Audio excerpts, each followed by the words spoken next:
बहू के हाथ। घर की बहू शीना को इस बात का बड़ा घमंड था कि जिस काम में वो हाथ डालती थी वो काम अच्छा हो ही जाता है। शीना की हर बात में हाथ का इस्तेमाल जरूर होता था। एक दिन शीना का पति आकाश उससे कहता है, कल जो वो भिंडी बनाई थी ना तुमने, वाह वाह वाह वाह, मजे आ गए। मैंने अपने हाथों से बनाई थी।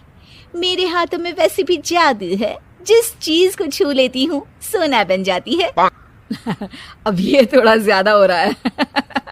मतलब अगर हर चीज को छू के सोना ही बना देती हो तुम, तो हमारे नाम के पीछे भी अंबानी लगा देते हम। चुप रहो, मुंह पे हाथ रख लो, कुछ भी बोलते रहते हो। शीना की सास बगिया से पूजा के लिए फूल चुन रही थी। सुंदर, अति सुंदर, कितने प्यारे गुलाब के फूल हैं। भगवान जी खुश हो जाएंगे। मैंने अपने हाथों से जो पौधा लगाया था, मेरे हाथों की कोई भी चीज बेकार नहीं जाती। हाँ बेटा, सही कह रही है। इसीलिए तो तुम्हारे पिताजी से मैंने अपने बेटे के लिए तुम्हारा हाथ मांगा था। और उन्होंने हाथों हाथ में मेरा हाथ आपकी बेटी के हाथ में दे भी दिया था। हाँ बेटा, वो तो है, पर मुझे ये बता, तू ये हर बात में हाथ क्यों बीच में लेकर आती है? माँ जी, पंडित जी ने हाथ मेरा देखकर नैनीताल में कहा था कि मेरे हाथ जगन्नाथ हैं, मेरे हाथों से कभी कोई काम नहीं बिगड़ेगा। तो मेरे हाथों की तारीफ तो मुझे करनी पड़ेगी ना। हाँ हाँ, ठीक ही कह रही हो वैसे। तो मिलाओ हाथ इसी बात पर। शीना को न सिर्फ इस बात पे गर्व था कि उसके हाथ से सब अच्छा होता है, बल्कि घर के सारे काम भी वो पहले अपने हाथ से करती, फिर कोई दूसरा उन कामों को कर पाता। एक दिन शीना कपड़े धो रही थी। अरे घर में वॉशिंग मशीन है तो सही, खुद क्यों थक रही हो? कपड़े पहले मेरे हाथ से धुलेंगे, फिर वॉशिंग मशीन से। पहले हाथ की सफाई, फिर मशीन की धुलाई। अगर आज डाकू गब्बर सिंह होता ना, तो वो ये हाथ मुझे दे दे ठाकुर तुमसे जरूर कहता, और मैं तो दिलवा भी देता तुम्हारे हाथ। हर एक काम में हाथ बटाओ, ज्यादा जुबान न चलाओ, वरना दूंगी एक उल्टे हाथ से। क्या दोगी? कपड़े दूंगी, लो निचोड़ो। ऐसे ही एक दिन, अरे बहू, ये सोफे पर चढ़कर हाथ से पंखा क्यों घुमा रही हो? माँ जी, क्योंकि मेरे हाथ से घूमेगा तो ज्यादा अच्छे से हवा देगा। अरे बेटा, फिर तो तुम गाड़ी का पहिया भी हाथ से घुमा के मायके जाया करो। एक बार आकाश ने घर पर कार लाने की बात छेड़ी। माँ, सोच रहा हूँ कि एक कार लेकर आता हूँ। ले ले बेटा, क्यों नहीं? अरे पैसे हो तो हवाई जहाज भी ले लेना। हाँ, पैसा तो हाथ का मेल है, ले लेते हैं। इस हाथ पैसे देंगी, उस हाथ कार ले लेंगी। मुझे तो लगता है कि बहू कार भी अपने हाथों से धक्का लगाकर घर लाएगी। वो तो नहीं करूंगी, लेकिन सबसे पहले स्टीयरिंग पर हाथ मैं ही लगाऊंगी, ताकि गाड़ी का आना शुभ हो।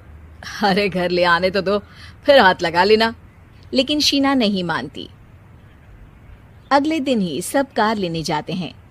शीना सेल्समैन से कहती है, भैया ये कार बहुत पसंद है, पैक कर दो।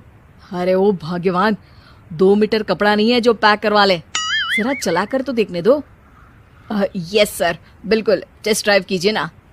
अरे नहीं नहीं, सबसे पहले मैं हाथ लगाऊंगी गाड़ी को, मेरे हाथ अच्छे हैं। अरे यार, हाथ तो मैं भी धोता ही हूँ, और आजकल तो सैनिटाइजर से भी धोता हूँ। मेरे काम में हाथ ना अड़ाओ। अरे टांग ना अड़ा होता है भाग्यवान, हाथ नहीं। शीना ड्राइविंग सीट पर बैठ जाती है और आकाश उसे गाड़ी के फंक्शंस समझाता है।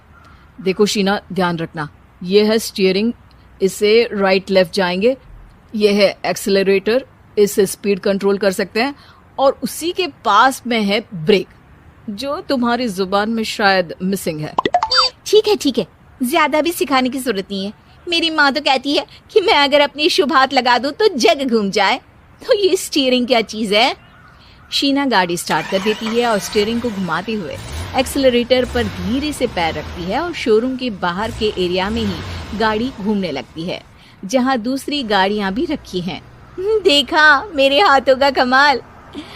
अब ब्रेक दबा दो, आगे गाड़ी है। शीना आगे गाड़ी देखकर घबरा जाती है और पाँव गलती से एक्सीलरेटर पर पड़ जाता है। कार आगे खड़ी एक बड़ी गाड़ी में घुस जाती है। दोनों कार से उतरते हैं। सेल्समैन भागते हुए आता है। अरे 7 लाख की गाड़ी खरीदने आए थे और 15 लाख की गाड़ी ठोक दी। Oh my God. आकाश की माँ, आकाश और शीना घबरा जाते हैं। इतना सारा पैसा कहाँ से आएगा? तभी वहाँ मैनेजर भी आ जाता है। पूरा माजरा समझता है।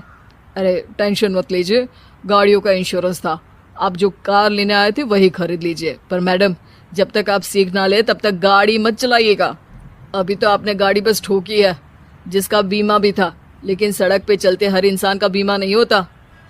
अरे मेरे हाथों से ठुक भी गया ना तो उसकी जिंदगी बन जाएगी, और अगर चला भी गया तो स्वर्ग ही पाएगा। मैनेजर साहब, मेरे हाथ में कोई दिक्कत नहीं है, वो तो बस पाँव गलत जगह पर चला गया था। शीना की बात सुनकर आकाश अपना सर पीटता है और उसकी सास अपने हाथ से खुद का मुंह छिपा लेती है और मैनेजर हाथ जोड़कर माफी मांग लेता है।